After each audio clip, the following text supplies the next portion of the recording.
మంత్రుల మధ్య పోరు కోమటిరెడ్డి వర్సెస్ ఉత్తమ్ కుమార్ రెడ్డి అంట. వైటీడీ బోర్డుకు గ్రహణం. చైర్మన్ పదవి కోసం ఎవరికి వారుగా ప్రయత్నం. కుదరని సయోధ్యతో గడుస్తున్న కాలం. ఆలయంలో కుంటిపడుతున్న అభివృద్ధి. సీఎం చొరవ తీసుకుంటూనే వైటీడీ ముందుకు. చూడండి, ఇక మంత్రుల మధ్యనే పోరట. తెలంగాణలో పేరు పొందిన ఆధ్యాత్మిక పుణ్యక్షేత్రం యాదగిరి లక్ష్మీ నరసింహస్వామి దేవస్థానం ఆలయానికి Yadagirigutta temple development board YTD ఏర్పాటు చేయాలని భావించిన ప్రభుత్వం మార్చి 18న అసెంబ్లీలో బిల్లును ప్రవేశపెట్టగా సభ ఏకగ్రీవంగా ఆమోదం తెలిపింది. అయితే దాదాపు 2 నెలలు కావస్తున్నది. అయినా బోర్డు చైర్మన్, కమిటీ సభ్యులపై అడుగు ముందుకు పడలేదు. ఉమ్మడి నల్గొండ జిల్లా మంత్రుల మధ్య పోరుతోనే బోర్డు ఏర్పాట్లో ఆలస్యం అవుతుందని ప్రచారం జరుగుతున్నది. తన వర్గానికే చైర్మన్ పదవి ఇవ్వాలని పట్టుబడుతుండటంతో ఇక చూడండి కథ. ఇక వీళ్ళు సయోధ్య కుదరాల్సింది నచ్చ చెప్పాల్సినటువంటి మంత్రులే. ఇదే ఉంటదండి కాంగ్రెస్ లో మొదటి నుంచి కూడా ఇదే ఉంటది. ఏదున్నా బయటికి చెప్పేస్తారు, లోపల వీళ్ళే పంచాయతీ పెట్టుకుంటారు అనమాట. లోపల వీళ్ళకే ఉంటది, బయట కూడా దాన్ని బహిర్గతం చేసేస్తారు. ఇప్పుడు ఆ పదవి కోసం 2 మంత్రులు కొట్టుకుంటారు, ఒకే జిల్లాకు సంబంధించినటువంటి మంత్రులు. ఇక దీంతో అభివృద్ధి ఏం జరుగుతుందండి? అభివృద్ధి జరుగుతుందా? ఇప్పుడు మంచిగా అభివృద్ధిలో కొనసాగుతుంది అక్కడ టెంపుల్. ఇంకేం కొనసాగుతుంది? వీళ్ళు ఇట్లా పెట్టుకుంటే పంచాయతీలు. 5 పేజీలు ఉన్నాయి వార్త.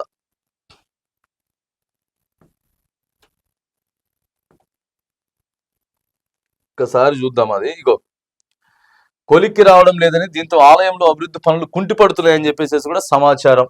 చైర్మన్ ఎంపికపై పీఠముడి వేయటం లేదు. యాదగిరిగుట్ట లక్ష్మీ నరసింహస్వామి టెంపుల్ డెవలప్మెంట్ బోర్డును తొలిసారి నియమిస్తున్నారు. ఈ బోర్డుకు చైర్మన్ తో సహా 18 మంది సభ్యులు ఉంటారు. అయితే బోర్డులో చైర్మన్ పోస్టు చాలా కీలకం. అయితే ఉమ్మడి నల్గొండ జిల్లా 2 మంత్రులు కోమటిరెడ్డి వెంకటరెడ్డి, ఉత్తమ్ కుమార్ రెడ్డి ఉన్నారు. 2 సీనియర్ నేతలే. జిల్లా రాజకీయాల్లోనూ కీరోలు వీరిదే. సామాజికంగానూ బలమైన నేతలు కావడంతో చైర్మన్ ఎంపికపై పీఠముడి వేయటం లేదు. ఒక ఎస్సీకో లేకపోతే ఎస్టీకో బీసీకో ఇవ్వండి ఆ చైర్మన్ పదవి. మీరిద్దరు ఎట్లా మంత్రులు ఉన్నారు కదా, ఇయ్యరు. మళ్ళా వాళ్ళ సామాజిక వర్గం కోసమే పోరాడతారు వీళ్ళు. తనకంటే తనకే ఇవ్వాలని పట్టుబడుతున్నారని సమాచారం. ఎవరికి ఇచ్చినా కొత్త సమస్య వస్తుందని ప్రభుత్వం సైతం భావిస్తున్నట్లు తెలిసింది. వీళ్ళు పంచాయతీలు పెట్టుకొని ఇటు రాష్ట్ర అభివృద్ధి కానీ అంత అభివృద్ధి ఆగిపోతుంది. మంత్రులు మావోడికి ఇవ్వాలని చెప్పి ఇప్పటికి సంవత్సరం అయిపోయింది. ఇంకా 6 మంది మంత్రులు ఖాళీగా ఉన్నారు. గతంలో కేసీఆర్ ఒక 2 నెలలు 3 నెలలే మహా అయితే ఇవ్వకపోతే, కేసీఆర్ ఏందే బాబు అభివృద్ధికి అడ్డుపడతా ఉన్నాడు, ఇంకా మంత్రులు పెట్టడం చేత కావట్లేదని చెప్తిరి. ఇప్పటికి మరి సంవత్సరం అయిపోయింది కదా, సంవత్సరంన్నర అయిపోయింది. మరి మంత్రులను పెట్టకపోతే ఎట్లా అండి? విద్యాశాఖ ఆరంభం అయిపోయింది ఆల్రెడీ. ఎక్కడ మంత్రి ఎక్కడున్నారండి విద్యాశాఖకి? ఇట్లా అనేకమైనటువంటి కీలక శాఖ మంత్రులు లేరు, అభివృద్ధి ఆగిపోతుంది. ఇక్కడ ఆలయానికి సంబంధించి అంతేనట. ఎవరికి ఇచ్చినా కొత్త సమస్య వస్తుందని ప్రభుత్వం సైతం భావిస్తున్నట్టు తెలిసింది.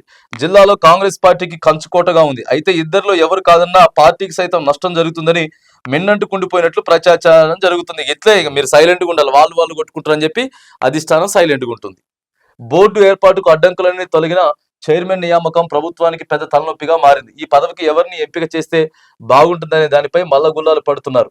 ఆ ఇద్దరి మధ్య కోల్డ్ వార్ జరుగుతుండటంతో ఎవరు సైతం జోక్యం చేసుకోవడానికి సాహసించడం లేదని సమాచారం. ఇద్దరిని సమన్వయం చేసేందుకు ఒకరిద్దరు పార్టీ నేతలు ప్రయత్నాలు చేస్తున్నా వెనక్కి తగ్గకపోవడం హాట్ టాపిక్ గా మారిందట. సీఎం జోక్యం చేసుకుంటేనే అడ్డంకులు తొలగేటటువంటి అవకాశం. 15 ఏళ్లుగా లేని పాలక మండలి. యాదగిరిగుట్ట పాలక మండలిని 2009 వరకు మాత్రమే ఏర్పాటు చేశారు. అప్పుడు 3 ఏళ్ల కాల పరిమితితో అనుభవంశిక ధర్మకర్తతో కలిపి 9 మంది సభ్యులతో నియమించారట. సో అప్పటి నుంచి ఇప్పటి వరకు లేదు, కానీ అభివృద్ధి మాత్రం మంచిగా జరుగుతున్నది. బీఆర్ఎస్ ప్రభుత్వంలో కూడా మరి ఆ యాదగిరిగుట్ట ఆలయ టెంపుల్ చాలా అంగరంగ వైభవంగా అయితే అక్కడ తీర్చిదిద్దుతా ఉన్నారు. ఇప్పుడు ప్రభుత్వం కూడా, కాంగ్రెస్ ప్రభుత్వం కూడా సో దాన్ని అభివృద్ధి పదంలో తీసుకుపోవడానికి ముందుగానే ఉన్నది.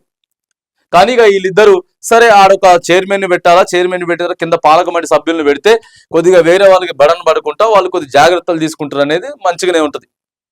సో అవకాశం ఇవ్వచ్చు. కానీ వీళ్ళిద్దరు కొట్లాట పెట్టుకొని దాన్ని పెండింగ్ పెట్టి ఆ ఆలయ అభివృద్ధికి వీళ్ళు అడ్డుపడుకుంటా మరి ఇక ముఖ్యమంత్రి గారు అని చెప్తే ఇంటరో తెలియదు. ఇక చూడాలి మరి సీఎం జోక్యం చేసుకుంటేనే అడ్డంకులు తొలగేటటువంటి అవకాశం అయితే ఉందట. మరి ఈ ఇద్దరు